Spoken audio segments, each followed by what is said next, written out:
68 años. Se puso las zapatillas, ató los cordones con la calma de quien ha recorrido esas sendas más que nadie. Dejó el teléfono sobre la encimera y salió a la mañana de Albuquerque sin dejar nota ni explicación. Nadie pensó, al principio, que aquello fuese algo más que la desaparición de un hombre mayor. Pero nadie, en ningún pueblo normal, dejaría atrás, así, al guardián de los secretos más oscuros del complejo militar y científico estadounidense. La alerta plata se activó la mañana del 27 de febrero. Ese sistema que suena cuando un anciano se pierde o aparece desorientado. Pero la historia no encajaba en ese molde. El hombre desaparecido era el general mayor William Neal McCaslin, retirado de la Fuerza Aérea, conocido por comandar la organización encargada de investigar y desarrollar tecnologías aeroespaciales ultra avanzadas. Salud de hierro, entrenamiento constante, un ciclismo habitual que la semana previa lo había llevado a recorrer 60 millas sin problema alguno. ¿Cómo se convierte en un caso de alerta plata alguien en ese estado y con ese perfil? Esa contradicción es el primer latido extraño de esta historia. Imagine la escena, la puerta cerrándose tras él, el sonido de un cordón tensándose, el rocío de la mañana en las raíces de los arbustos del sendero. Un teléfono inerte en la cocina, sin última llamada. No hay mensaje, no hay plan abandonado. A simple vista, la desaparición podría describirse como un incidente local. Pero cuando el Buró Federal de Investigación entra en el cuadro y varias agencias comienzan a peinar la zona, la alarma adquiere otros tonos. La gente dentro de la Comunidad de Seguridad Nacional que tendría que haber sonado las alarmas más fuerte. Los expertos, los oficiales, quienes conocen el alcance de lo que McCaslin supervisaba, guardan un silencio sorprendente. Ese mutismo no es casual, es calculado. Y esa calculación apunta directo a otra cosa. A secretos que, si salieran a la luz, harían tambalear la narrativa oficial. McCaslin no era cualquier funcionario. Dirigió el Laboratorio de Investigación de la Fuerza Aérea, la unidad que alberga, al mismo tiempo, el laboratorio de ideas más arriesgadas y las bóvedas de programas que ni siquiera figuran en los organigramas. Hablamos de proyectos con nombres que rara vez verán la prensa. Armas hipersónicas, sistemas de energía dirigida, materiales aeroespaciales cuyo mismo estatus no se admite públicamente porque su existencia se mantiene en capas de clasificación superiores. Supervisaba, según fuentes internas, un presupuesto cercano a los $2.000 millones, recursos canalizados por mecanismos intencionados para no dejar huellas presupuestarias visibles. Esa es la esencia del llamado mundo negro tecnológico. Fondos, proyectos y cámaras dentro de cámaras que funcionan fuera del radar incluso de muchos legisladores con las aprobaciones más altas. Antes de comandar la laboratorio, McCaslin ocupó un cargo clave como director de programas especiales en el propio Pentágono. En la jerga gubernamental, programas especiales no es un título simpático. Significa proyectos que simplemente no aparecen en los documentos públicos, iniciativas que requieren autorizaciones separadas incluso para ser reconocidas en los pasillos del poder. Son compartimentos estancos, programas dentro de programas, departamentos sellados con acceso tan restringido que algunos oficiales con autorizaciones de alto secreto nunca llegan a ver sus detalles. Si quiere una imagen, cajones dentro de cajones, y cada cerradura custodiada por una clef que muy pocos poseen. ¿Y por qué esto importa? Porque lo que presuntamente pasaba por la base aérea Wright-Patterson transforma todo el relato. Mencioné esa base y alguien que conozca la historia de la ocultación de fenómenos aéreos anómalos en Estados Unidos pondrá atención. En Wright-Patterson, en Dayton, Ohio, tuvo asiento el centro asociado al proyecto Libro Azul, la investigación oficial de la Fuerza Aérea sobre informes de objetos voladores no identificados que estuvo activa desde 1952 hasta 1969.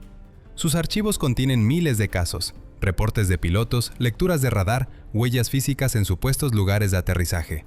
Oficialmente, el proyecto Libro Azul cerró con la conclusión de que no había pruebas de tecnología extraterrestre. Pero ahí termina lo público. Voces que han trabajado dentro del tejido de inteligencia dicen otra cosa. Periodistas de investigación con credenciales y premios han descubierto que el Libro Azul cumplía, en muchos sentidos, una función pública. Era la cara visible, el instrumento para modelar la percepción ciudadana. Mientras tanto, las investigaciones que realmente importaban, según antiguos agentes y funcionarios, se desarrollaban en paralelo, en otras oficinas, con personal distinto y niveles de clasificación que el proyecto público jamás alcanzó. En otras palabras, el Libro Azul era la versión para la prensa. La investigación secreta estaba enterrada más profundo, protegida por puertas que no figuraban en ningún mapa. Ross Coulthard, reportero galardonado que ha destapado numerosos casos significativos sobre fenómenos aéreos inexplicables, ha señalado repetidamente el vínculo entre agencias y la existencia de pesquisas que van mucho más allá de lo que el público conoce. Cuando se menciona el nombre de McCaslin en estos círculos, la palabra que surge no es tanta autoridad como custodio. Un hombre que no solo tenía acceso, sino que administraba accesos, que sabía qué piezas podían mostrarse y cuáles debían permanecer en la oscuridad.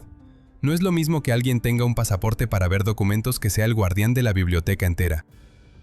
Todo esto compone una tensión difícil de ignorar, un alto mando que desaparece sin huella en su terreno habitual, una alerta que por su naturaleza sugiere confusión cuando la evidencia apunta a lo contrario, un silencio institucional que pesa más que cualquier pista. Si esto fuera únicamente una historia de un ciudadano perdido, la prensa local lo narraría y la comunidad lo lamentaría. Pero cuando el individuo desaparecido es el nodo que conecta programas tan encapsulados que desafían el propio presupuesto público, la desaparición deja de ser personal para volverse potencialmente sistémica. Hacia dónde apunta la investigación es un misterio que aún se cierra en capas, pero hay certezas inquietantes. Las lutas que conocía McCaslin como la palma de su mano, sus hábitos de entrenamiento, su pulso serio con proyectos que nadie admite públicamente, y el hecho de que, en su última semana, había completado una travesía en bicicleta de 60 millas. Todo eso hace que su ausencia no tenga una explicación cómoda. ¿Se trató de una simple caminata inconclusa? ¿O alguien decidió, con precisión y discreción, separar al hombre de la institución que custodiaba? Y si fue lo segundo, ¿qué tan peligrosa resulta la información que llevaba consigo? Cierra este primer acto la imagen de una cocina silenciosa, un teléfono en la encimera y unos cordones balanceándose. Esa imagen debería resultar doméstica. No lo es. Es la portada de un expediente que promete abrir, en capítulos sucesivos, preguntas sobre quién decide qué verdades pueden existir en el espacio público y cuáles se guardan bajo llave, incluso cuando la llave la tiene un solo hombre. Antes de que terminemos, entenderá por qué el silencio de quienes deberían gritar es, quizás, la señal más reveladora de todas. La base de Wright-Patterson-McCaslin aparece una y otra vez en los relatos de quienes aseguran poseer conocimiento directo. No simples rumores de aficionados, sino testimonios de personas con acceso a escombros, aleaciones y objetos cuyas propiedades los científicos estadounidenses no podían explicar con la tecnología conocida en aquel momento. McCaslin estaba al mando de esa instalación. Tenía la llave literal y figurada de cada almacén. Si los relatos de esos informantes son certeros, y su número y su credibilidad han aumentado en años recientes, entonces McCaslin era, junto con poquísimos otros, uno de los pocos seres humanos que sabían con certeza qué reposaba tras esos muros. No sospechaba, no conjeturaba, sabía, pero su vínculo con la historia no quedó oculto únicamente en los archivos clasificados de la base. Su nombre emergió en un lugar distinto, en una corriente que hizo vibrar los pasillos del poder, correos electrónicos que quedaron al descubierto durante una campaña presidencial y que casi cambiaron el curso de todo. Fue allí donde la presencia de McCaslin dejó de ser un secreto bien guardado y pasó a ser una pieza activa de un plan mayor. 2016 marcó un punto de inflexión cuando Wikileaks publicó correos electrónicos robados de la cuenta de John Podesta, entonces jefe de campaña de Hillary Clinton. La mayoría recuerda esos mensajes por su impacto político, pero dentro de la comunidad de investigadores de fenómenos aéreos no identificados, esos archivos resplandecieron por otra razón.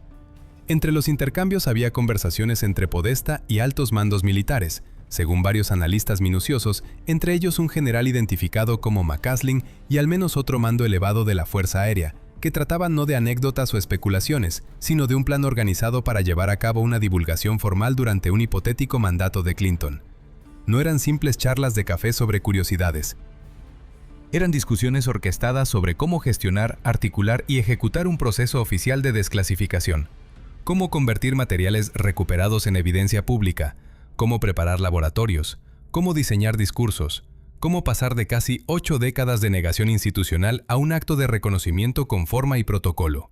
La escala y el detalle de esas conversaciones revelaban que alguien, o varios, dentro de la maquinaria militar estaban diseñando algo más que una exposición. Estaban planeando una transición histórica del secreto al conocimiento compartido. McCaslin no era un extraño en esa mesa, estaba dentro. Con un nivel de habilitación que superaba a casi todos en el Pentágono, estaba en posición de certificar lo que se guardaba en los almacenes. No insinuarlo, no sugerirlo, sino confirmarlo. Ese matiz es crucial. Si un oficial con su nivel de acceso se comprometía a avalar públicamente ciertos materiales, el plan adquiría una gravedad y una credibilidad inmensas. Significaba que la discusión no era teórica, requería testimonios, sellos de cadena de custodia y protagonistas dispuestos a hablar bajo juramento. La derrota electoral truncó ese diseño. La presidencia soñada nunca se materializó, el plan se enterró en carpetas y el velo del silencio cayó otra vez sobre esos expedientes. El mundo siguió su curso durante aproximadamente 8 años, como si nada hubiera pasado. Y sin embargo las piezas permanecían en espera, preparadas para reaccionar ante un movimiento político que alterara la ecuación. Cuando el nuevo presidente anunció su intención de desclasificar materiales relacionados con objetos no identificados y posibles civilizaciones más allá de la Tierra, el tablero entero tembló. La declaración fue la chispa en un polvorín. A simple vista pareció una promesa. En los pasillos de inteligencia fue una orden que detonó protocolos, reorganizaciones y alarmas internas. ¿Qué implica realmente ordenar la desclasificación? Implica que cada programa secreto, cada proyecto opaco, cada contenedor en cada almacén y cada funcionario que durante décadas había protegido esos secretos, recibió la instrucción de que su silencio podría terminar. Y eso convierte a la gente en variables peligrosas. Personas que habían acumulado conocimiento profundo, ahora adquirían el derecho formal de hablar. ¿Quién tendría la autorización para testificar? ¿Quién sería encargado de presentar piezas bajo control científico? ¿Quién podría certificar la autenticidad de materiales inexplicables? Entre los más visibles en esas listas de posibles testigos figuraba McCaslin. Según los correos filtrados, él no solo era un custodio, había ofrecido su colaboración para el proceso de divulgación. Ya había levantado la mano, ya se había comprometido. Ese gesto, en el contexto de estructuras donde el secreto es moneda corriente, equivalía a colocarse en la línea de fuego. Y ocurrió algo inquietante. Pocos días después de que la intención de desclasificar se hiciera pública, McCaslin dejó de estar presente. No hubo un corte de prensa espectacular ni una explicación burocrática inmediata. Su ausencia emergió como el efecto colateral de maniobras internas provocadas por la propia orden de desclasificación. Los investigadores que siguieron el caso con lupa observaron que su desaparición no fue un acto aislado, sino el resultado de una cadena de reacciones institucionales. Reubicaciones, citaciones, procedimientos confidenciales diseñados para contener el impacto. Cuando un presidente decide abrir archivos, desencadena temblores en todos los departamentos. Reubicaciones de personal, protección de evidencia, aislamiento de custodios, incluso cambios en la custodia legal de materiales sensibles. Los individuos con mayor conocimiento, los que estaban estrechamente vinculados al plan de divulgación y habían sido señalados como colaboradores voluntarios, se convierten en las variables más críticas en una ecuación que, de fallar, puede costar muy caro. Los últimos rastros de McCaslin ofrecen una escena que parece salida de un relato de espionaje. Salió a correr por sendas de Albuquerque que había utilizado durante años. Un hombre atlético y acostumbrado a la naturaleza, en terreno conocido que no presentaba peligros evidentes.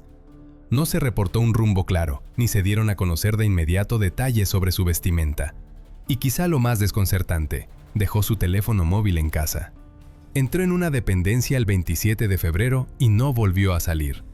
Ese abandono de hábitos elementales, dejar el teléfono, desviar la ruta, omitir información sobre la ropa, en alguien acostumbrado a la disciplina plantea preguntas punzantes. ¿Fue descuido o algo forzado por maniobras ajenas? ¿Se trató de una medida deliberada de seguridad, de una coacción o de una desaparición forzada con fines de silencio? En un mundo donde las comunicaciones se registran y se rastrean, dejar el teléfono atrás equivale a borrar huellas. Pero precisamente eso es lo que hace la escena todavía más turbia. El hombre que sabía demasiado, que estaba dispuesto a testificar, se desvanece en circunstancias que sugieren intervención organizada. Los detalles importan. Los pequeños vacíos, la falta de una dirección de marcha, la ausencia de testigos claros, la opacidad sobre su indumentaria, actúan como grietas por donde se filtrará la verdad, si alguien decide apuntar la luz hacia ellas. ¿Quién decidió aislar a McCaslin? ¿Qué maniobras internas se pusieron en marcha en los días siguientes a la promesa de desclasificar? Y, sobre todo, ¿qué valor tenían los materiales que él estaba en posición de avalar, como para provocar una reacción tan rápida y tan coordinada? La operación de secretos funciona con reglas propias, cadenas de custodia, códigos de acceso, espacios designados para pruebas que no existen en ningún manual público.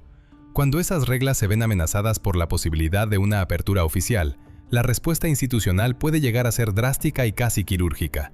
El caso de McCaslin se convierte así en un microcosmos de esa tensión entre transparencia prometida y procedimientos de contención aplicados por quienes temen las consecuencias de una divulgación descontrolada. Mientras los correos filtrados dejaban entrever planes y voluntades para dar paso a la verdad, la reacción en los sótanos del poder parecía apuntar a otra cosa: garantizar que, si la verdad debía salir, lo hiciera en el formato deseado por unos pocos y no en el caos que muchos temían. La presencia de custodios dispuestos a avalar la autenticidad de materiales era una pieza central de ese diseño. Sin esos avales, cualquier intento de mostrar objetos o aleaciones inexplicables habría quedado reducido a anécdotas sin soporte científico. Y que esos custodios, como McCaslin, hayan sido señalados y luego silenciados no es una coincidencia banal. El misterio crece en los detalles, y esos detalles llevan al corazón de la pregunta que nadie ha respondido en forma satisfactoria. ¿Qué riesgos convierte en necesario el silencio extremo, hasta el punto de neutralizar a quienes estaban dispuestos a colaborar en una divulgación controlada? Ese pequeño detalle en la conversación telefónica salta a la vista de cualquiera que haya pasado años en el mundo de la seguridad nacional. Para ellos no es una curiosidad, es una señal de alarma. McCassant era alguien cuyo oficio había girado alrededor de una regla elemental. Las comunicaciones seguras pueden ser la diferencia entre vida y muerte. Conocía hasta los recovecos del espionaje tecnológico. Sabía cómo se recopilan las huellas digitales de localización, torres de telefonía, registros de operadores, señales de GPS almacenadas por aplicaciones, metadatos de redes y triangulaciones que permiten reconstruir cada desplazamiento de una persona. Un veterano con ese bagaje no deja el móvil olvidado en casa antes de salir a trotar por un sendero, no por accidente. Si su teléfono no estaba con él, la conclusión inevitable es una de dos. Lo dejó deliberadamente porque no quería ser rastreado, o alguien se aseguró de que no lo trajera consigo. Ambas posibilidades nos llevan al mismo lugar oscuro, y ninguna es inocua. Pero aún más extraño que la desaparición fue la reacción oficial, o mejor dicho, la casi ausencia de ella. Hoy hay varias agencias metidas en el caso. El FBI activó recursos. Eso no es un detalle menor. Los agentes federales no suelen lanzarse a investigar desapariciones de ancianos como si fueran asuntos rutinarios. Su jurisdicción exige, por regla general, la presencia de delitos federales o amenazas a la seguridad nacional. Que estén presentes significa algo más que interés, significa certeza. Los investigadores saben con quién están tratando y qué tipo de información llevaba consigo la persona desaparecida.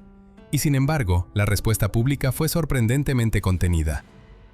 Las declaraciones del alguacil local, la ficha de búsqueda presentada como la de un anciano perdido, la escasez de comunicados de prensa, la casi nula cobertura mediática sobre un individuo que manejó fondos secretos de investigación por un monto de $2.000 millones, que poseyó el nivel de autorización más alto en el ejército estadounidense, que fue señalado en filtraciones como fuente clave y que desapareció sin explicación apenas días después de una de las declaraciones más significativas sobre fenómenos aéreos no identificados en décadas.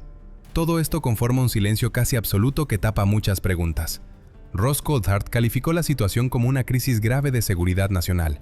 Habló con gente que conocía a McCassant, escudriñó la naturaleza de la respuesta oficial y llegó a una conclusión que los reporteros veteranos de seguridad nacional aprenden con la experiencia.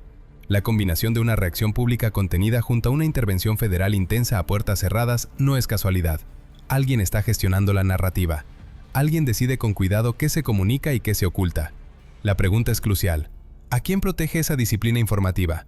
¿Protegen a McCassant o protegen otra cosa mucho más grande? Existen tres explicaciones plausibles, cada una más inquietante que la anterior. La primera despierta miedo, la segunda es más sombría, la tercera reescribe todas las suposiciones y eriza la piel. La primera posibilidad es la clásica del espionaje extranjero. En los círculos de inteligencia, McCassant era una especie de bóveda ambulante. Pocos exoficiales militares con autorización de alto secreto guardan tantos conocimientos sensibles.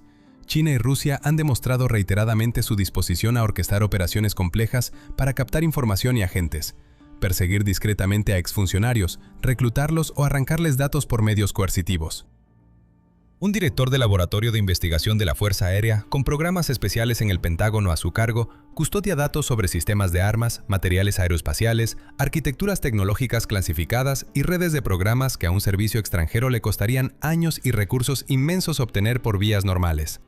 El lugar del sendero cobra aquí una enorme relevancia. Corredores aislados, rutinas previsibles, salidas habituales al amanecer. Ese tipo de perfil es exactamente lo que los servicios extranjeros registran pacientemente antes de actuar. Los historiales de la SVR rusa y del Ministerio de Seguridad del Estado chino documentan operaciones sostenidas orientadas a explotar vulnerabilidades previsibles de exfuncionarios estadounidenses, ausencia de guardia, procedimientos conocidos, ventanas de exposición repetitivas. La segunda posibilidad es interna y cuesta pronunciarla en voz alta, pero las piezas no permiten descartarla.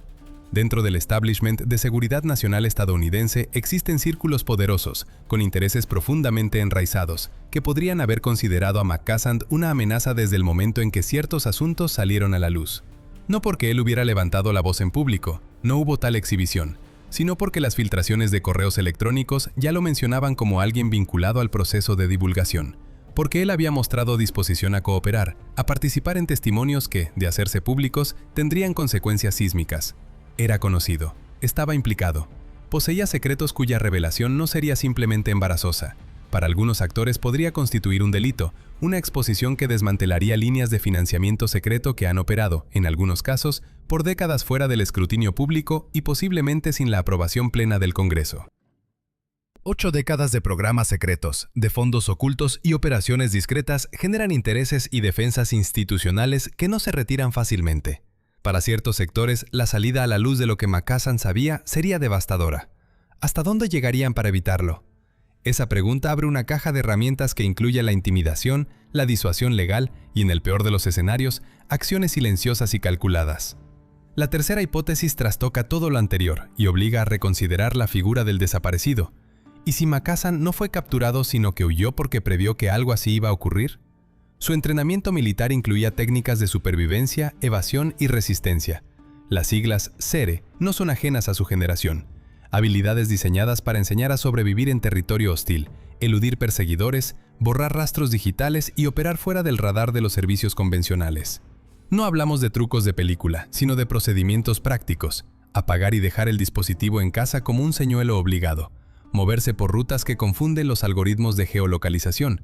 Utilizar refugios conocidos. Apoyarse en redes discretas de confianza. Para alguien con su formación, desaparecer voluntariamente es tan plausible como peligroso. Si eligió marcharse con conocimiento de causa, la desaparición deja de ser un simple hecho criminal y se transforma en un ejercicio deliberado de ocultamiento. ¿A qué estaba dispuesto a renunciar? ¿A quién buscaba salvar o de quién intentaba escapar? Cada una de estas líneas de investigación abre ramificaciones profundas, desde la geopolítica de la caza de cerebros hasta los recovecos opacos del presupuesto secreto, pasando por la capacidad individual de un hombre para volverse invisible en un mundo que deja huellas digitales por doquier. Y mientras las agencias intercambian información tras puertas cerradas y los pocos comunicados públicos mantienen la historia en tono anodino, la verdad completa sigue resguardada por capas de prioridad que pocos podrán atravesar sin pagar un precio. La tensión entre lo que se ve y lo que se oculta no es accidental, es el núcleo mismo de este enigma, y cada posible explicación traza un mapa distinto de amenazas, responsabilidades y, sobre todo, consecuencias. El teléfono dejado sobre el mostrador no fue un descuido. Sonó como una elección calculada de alguien que conocía las tripas del rastreo digital y las trampas del seguimiento. ¿Qué significa abandonar un dispositivo que puede delatar cada movimiento? Podría ser una trampa de humo, una ruta familiar plantada como coartada para una salida planificada, una escena diseñada para explicar una ausencia, mientras la verdad se escabulle por otra puerta. ¿O fue un gesto desesperado de alguien que había leído las señales y decidió desaparecer antes de que el tiempo se cerrara sobre él? Piense en la lógica inversa. Si Macassan realmente sintió que una amenaza se acercaba, y no solo de palabras sino con intención y alcance, entonces esa amenaza no era una sombra cualquiera, era lo bastante tangible para que uno de los operativos más curtidos en seguridad nacional considerara que su supervivencia corría peligro. Hablamos de un hombre que había manejado los permisos más sensibles, que conocía procedimientos de clasificación hasta en los detalles más íntimos, y que compartía vínculos documentados con un plan para exponer lo que, según algunos, se ha ocultado durante 80 años. Y ahora, simplemente, ya no está. ¿Qué nos dice eso sobre el precio de saber demasiado? En los pasillos del activismo por la apertura de información sobre fenómenos aéreos no identificados, se musita con cautela. Macassan no buscó la cámara, ni el estrado, ni un libro póstumo. Nunca levantó la mano en público. No dio testimonios, no ofreció entrevistas. Existía en la sombra como un reservorio de credenciales, documentos y conexiones que podían confirmar las conjeturas de otros. ¿Quién más entonces posee la habilidad de validar lo que la mayoría solo sospecha? ¿Quiénes compartieron hace casi 10 años el trazado de un posible esquema de revelación y ahora se han vuelto silentes? Observe el patrón. En 2023, David Grush declaró bajo juramento ante el Congreso que Estados Unidos había dirigido durante años un esfuerzo consistente para localizar y, en ciertos casos, reconstruir ingeniería inversa de vehículos no humanos. Las palabras de Grush trajeron consigo una respuesta que no fue solo política sino punitiva. Denuncias de amenazas, carreras profesionales desmanteladas e incluso consecuencias más graves para algunos denunciantes. La reacción institucional fue fría y precisa. Desacreditación coordinada, difusión de rumores por fuentes anónimas y un manto de silencio por parte de las autoridades oficiales. ¿Qué revela esa estrategia sobre la manera en que se protege la información incómoda? Antes de Grosh, figuras como Bob Lazar, que a finales de los años 80 sostuvo haber trabajado con artefactos recuperados cerca de la famosa base de la Zona 51, sufrieron borrados profesionales y personales. Sus títulos académicos fueron cuestionados, su historial laboral fue puesta en duda y su vida privada se volvió un blanco constante de acoso. Philip Corso, veterano de inteligencia del ejército que afirmó que materiales de Roswell entraron en la cadena industrial militar, pasó sus últimos años batallando por la credibilidad contra un muro institucional que prefería el olvido. ¿Por qué la reacción se repite con una similitud inquietante cada vez que alguien remueve la cortina? El caso del senador Harry Reid añade otra arista. Como promotor de fondos para el programa de identificación de amenazas aeroespaciales avanzadas, ayudó a que el Pentágono documentara material audiovisual de objetos no identificados, y antes de morir, describió una cultura deliberada de obstrucción, incluso frente a supervisión legislativa. ¿Qué clase de estructura crea tantos mecanismos para evitar la luz del escrutinio público? Y si quienes sostuvieron la información fueron objeto de ataques y borrados cuando hablaron, ¿qué ocurre con aquellos que no hablaron y aún así desaparecen? Esta es la clave. Tradicionalmente, la exposición pública, subir al estrado, dar entrevistas, publicar, era el gatillo que convertía a un funcionario en un objetivo, pero la desaparición de McCaslin altera esa regla no escrita. Ahora basta con poseer el acceso, el conocimiento y las conexiones necesarias para corroborar lo que otros solo pueden inferir. Eso ya te coloca en una nueva categoría de riesgo. El umbral cambió. Un mandato que parecía abrir una puerta hacia la transparencia puede haber acelerado, en paralelo, la construcción de algo mucho más siniestro.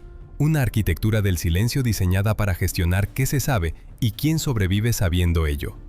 Examine con atención lo que realmente sabemos sobre la operación de búsqueda que siguió a su ausencia. Intervinieron varias agencias, el FBI confirmó su participación y se adjudicaron recursos sustanciales. Sin embargo, en el frente público se desplegó una narrativa cuidadosamente recortada. Alarmas locales, informes de sheriffs y un envoltorio mediático que presentaba el caso como uno más entre tantos. Se montó, con precisión, una puesta en escena que transformó un asunto potencialmente explosivo en una nota menor en la crónica local. ¿Por qué la falta de ruedas de prensa de funcionarios federales? ¿Por qué no hubo comunicados urgentes desde altos mandos de defensa si la desaparición involucraba a un retirado con acceso sensible? La asimetría entre la gravedad interna y la ligereza externa no es casual.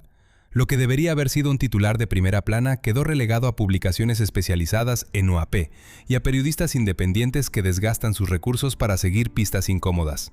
Cuando un general retirado con permiso para ver secretos desaparece, existen protocolos claros. Notificaciones formales, investigaciones públicas, intervención de mandos superiores. Nada de esto ocurrió. En su lugar, se activó una narrativa alternativa, un hombre mayor que se desorientó en un sendero. Aquí no hay nada que ver, dicen las piezas preparadas. Esa deliberada domesticación de la historia busca algo más que simplicidad. Pretende apagar la curiosidad y dirigir la atención hacia lo irrelevante. La utilización del estatus de alerta plateada, Silver Alert, no es inocente. Ese mecanismo, pensado para movilizar observadores civiles ante la pérdida de personas vulnerables, fue invocado para insertar una explicación médica o cognitiva que justificara la ausencia. Sin embargo, la esposa de McCaslin, Susan, declaró públicamente que no había indicios de deterioro mental ni físico. Él estaba lúcido y en buena forma. De hecho, una semana antes de desaparecer completó un recorrido en bicicleta de 60 millas, prueba de su vigor.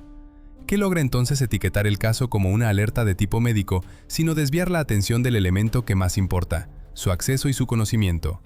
Ese relato alternativo cumple una función operativa. Activa la red de vigilancia ciudadana, pero, simultáneamente, construye un contexto público que minimiza la percepción del hecho real. Cuando el foco está puesto en la edad o en un desvarío momentáneo, desaparece la pregunta incómoda. ¿Qué pasaría si alguien con las llaves de los secretos decide o es obligado a callar? La categorización como problema de salud es más efectiva que la censura abierta. Endurece el silencio con compasión aparente y reduce las posibilidades de una investigación incómoda. Considere también el mensaje que esto lanza hacia adentro y hacia afuera de la comunidad de informantes. El nuevo paradigma no requiere que te expongas para ser silenciado. Basta con ser un reservorio de pruebas. Es un llamado a la autocensura, un incentivo perverso para que quienes poseen información crítica se retraigan sin necesidad de amenazas explícitas. ¿Qué sucede entonces con los planes de revelación que dependían de la valentía de los poseedores de secretos? ¿Se fragmentan, se reubican ¿O se congelan en espera de condiciones menos letales? La escena, en suma, revela una maquinaria muy precisa: coordinación entre agencias, control narrativo local, operaciones de desprestigio histórico y etiquetado médico como cobertura. Todo ello apunta a una táctica de gestión de conocimiento que protege no solo la información, sino la estructura de poder que decide qué verdades pueden circular. Y en medio de ese mecanismo, desaparecen personas que podrían haber sido piezas clave para cambiar la relación entre el público y lo desconocido. ¿Quién gana con ese silencio y quién, en cambio, paga el precio más alto? Y esta historia se atraganta justo en el instante en que el oficial retirado, con autorización para ver lo más secreto y con conocimiento directo de programas que nadie discute en público, desaparece sin dejar rastro ni explicación inocente alguna. Ocurrió el mismo día en que el presidente ordenó la desclasificación de los documentos que McCasland había protegido durante toda su carrera. El mismo momento en el que cualquiera que alguna vez supo qué había dentro de Wright-Patterson se transformó de la noche a la mañana en una pieza clave y extremadamente vulnerable dentro del tablero nacional. No es coincidencia, es estrategia. Ross Coulthard ha seguido esta historia desde el principio. No lanza etiquetas a la ligera. Calificar algo como una crisis grave de seguridad nacional no es retórica vacía cuando proviene de alguien que pasó años ganando la confianza de la comunidad de inteligencia, verificando datos y protegiendo fuentes. Cuando él dice crisis, lo dice porque las voces dentro del sistema se lo han confirmado. Según esas fuentes, la desaparición de McCasland constituye un fallo visible en la arquitectura de la confidencialidad sobre objetos voladores no identificados, precisamente en el momento de más alto riesgo. Un hombre con acceso a material clasificado, con su historial, sus conexiones documentadas y su voluntad pública de colaborar, no puede esfumarse sin dejar pistas mínimas, salvo que alguien con capacidades y motivo para neutralizar una amenaza de seguridad nacional haya actuado, o que la amenaza fuera tan real que McCasland decidió dar el primer paso por su cuenta. Ambos escenarios ponen los pelos de punta. La persona que antes ocupó un cargo así no es una anécdota. Es un nodo dentro de una red de exfuncionarios con niveles de autorización, conocimiento y vínculos verificables similares. Ahora todos ellos están calculando exactamente lo mismo. ¿Qué significa esto para nosotros? ¿Quién puede desaparecer a uno de los nuestros sin dejar señales? El caso no es un accidente aislado. Es una señal que se lee en clave por quienes están dentro y por quienes desean sacar la verdad a la luz. Aquí está lo que sabemos, y lo que el silencio grita entre líneas. Un general retirado de la Fuerza Aérea de 68 años, con el nivel más alto de autorización jamás concedido en la era moderna a un oficial de las Fuerzas Armadas, dejó su casa la mañana del 27 de febrero. Su esposa asegura que estaba completamente sano. Dejó su teléfono sobre la encimera. Los correos electrónicos filtrados y publicados mostraban a un hombre dispuesto, en el momento oportuno, a participar en el esclarecimiento de los misterios que se guardan en Wright-Patterson. Ese momento llegó, y él no regresó. Lo que debería haber sido ruido estruendoso, oficinas que anuncian, investigaciones abiertas, prensa que investiga sin tregua, se transformó en un mutismo casi táctico. Las agencias que normalmente actuarían con transparencia optaron por el silencio. Los que deberían hablar más fuerte permanecen en voz baja. La prensa, salvo excepciones, volteó la mirada. En historias habituales esto no sucede. La falta de correlación entre la gravedad del hecho y la respuesta pública es en sí misma evidencia de que algo más está operando. Cuando el relato no se ajusta a lo que parece, cuando la verdad resulta demasiado incómoda o demasiado dañina para los poderes, el guión cambia. Neil McCasland dirigió algunos de los programas más secretos de Estados Unidos. Sabía con precisión qué guardaban almacenes y bases como Wright-Patterson. Tenía las autorizaciones, las fuentes y la credibilidad documentada para hablar. Y aún así, la mañana en cuestión simplemente cerró la puerta detrás de él. El silencio donde deberían estar las respuestas habla alto. Nos obliga a escuchar con cuidado lo que no se dice. Nos exige estar preparados para oír verdades que la oficina y los círculos de poder preferirían enterrar. Si esta historia le importa, si le importa el destino de quienes sostienen piezas de una verdad enterrada durante 80 años, entonces esto le concierne de forma personal. No hemos terminado con esta narrativa, estamos apenas rascando la corteza. Continuamos porque hay umbrales investigativos que cambian la naturaleza del caso. 10 días es una cifra que los investigadores consideran crítica cuando un adulto desaparece sin una explicación médica. Pasado ese umbral sin rastros, la estadística y la estrategia de búsqueda se transforman. La probabilidad de encontrar al desaparecido no desaparece, pero la manera de encontrarle y las hipótesis que se exploran cambian radicalmente. McCasland cruzó esa línea y el silencio se agravó. El FBI no deja casos de esta naturaleza sin seguimiento. Las agencias no se callan porque no les importe, se mueven en una dirección distinta. Investigan, contienen y limitan lo que sale a la luz. La conjunción de una investigación federal en marcha, un silencio deliberado y la narrativa pública tratada como algo cotidiano es un patrón que periodistas con experiencia en seguridad nacional han reconocido una y otra vez en casos que jamás se cuentan completos. Son instancias donde la verdad era demasiado delicada para la divulgación o demasiado comprometedora para quienes detentaban poder. Cuando la lucha por la transparencia llegó tan lejos que el anuncio presidencial de desclasificación no fue escudo sino detonante, nadie esperaba que la declaración destinada a proteger se volviera una luz de exposición para las personas más comprometidas. Se había pensado que la apertura decretada desde la Casa Blanca blindaría a quienes más sabían, que hacer públicos ciertos documentos los resguardaría, porque la verdad, una vez visible, sería menos peligrosa. El cálculo resultó ser el contrario. La desclasificación no los protegió, los convirtió en objetivos. A partir de ese momento, esas personas se volvieron fichas decisivas en una confrontación que lleva librándose en las sombras 80 años y que nunca fue detenida con mano firme por aquellos que podrían haberlo hecho. McCasland no es el primer guardián de secretos que pagó un precio por acercarse demasiado a lo real. No será el último. Pero las condiciones de su desaparición, el momento, el teléfono olvidado en la cocina, la irrupción silenciosa de agentes federales, el mutismo calculado de instituciones que deberían gritar, convierten este episodio en algo distinto a cualquier precedente. No se trata de desacreditar a un informante ni de acabar una carrera. Se trata de la desaparición de un hombre que durante décadas dirigió programas ultra secretos del ejército y cuyo rastro, de repente, se volvió irrecuperable en términos prácticos. Mientras tanto, el desierto alrededor de Albuquerque guarda su propio silencio, como si se llevara consigo detalles que no quieren salir. Las búsquedas continúan. El silencio persiste. Y en el espacio intermedio entre lo que las agencias saben y lo que están dispuestas a declarar en público, la historia de Neil McCasland permanece incompleta, esperando su revelación total.